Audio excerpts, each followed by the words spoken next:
Homework pressure? No more. At Spring Library, we explain every topic in simple way.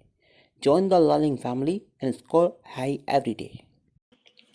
Right, in part A, we use Ohm's law, which states that voltage is proportional to current and resistance. So resistance, therefore, is voltage over current. And so this is 120 volts over 13.5 amps. And this gives you 8.889 ohms. In part B, you use the definition of current, which is charge over time. And so charge is current times time.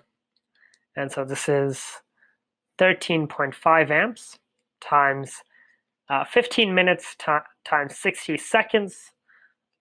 So this equals 1.2, roughly 1.2 times 10 to the 4, or 12,000 coulombs.